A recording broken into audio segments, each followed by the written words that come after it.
Dinas Kependudukan dan Pencatatan Sipil atau Disdukcapil Kota Sabang mencatat ada sebanyak 1.283 warga di daerah tersebut yang belum memiliki KTP elektronik.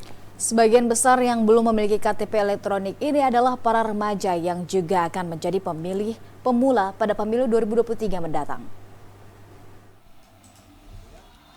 Sebanyak 1.283 warga Sabang masih belum memegang KTP elektronik. Sebagian besar warga ini merupakan generasi muda yang mulai didaftarkan namanya sebagai pemilih pada pemilu 2024 mendatang.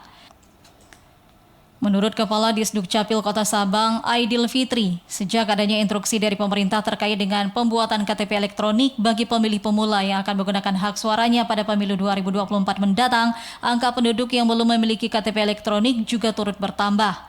Dia menjelaskan setidaknya ada 793 orang dari kalangan generasi muda ini belum memiliki KTP elektronik. Selebihnya merupakan penduduk dewasa seperti lansia, orang dengan gangguan jiwa atau ODGJ, dan disabilitas. Menurut Aidil, dari hasil survei menunjukkan bahwa masyarakat mengaku belum memerlukan KTP elektronik dalam kesehariannya.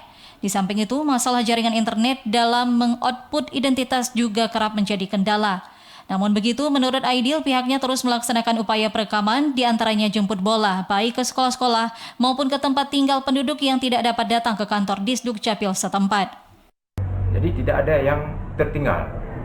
Jadi dari umur 16 tahun sudah dilakukan perekaman. Nanti pada saat umur 17 tahun kita tinggal mencetak KTP-nya kepada yang bersangkutan.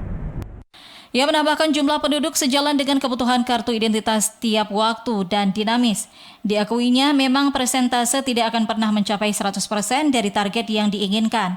Hal ini terjadi bukan saja karena faktor kesadaran, namun juga perpindahan penduduk dan tercapainya usia wajib KTP. Dari Sabang, Mahfud, TVRI Aceh melaporkan.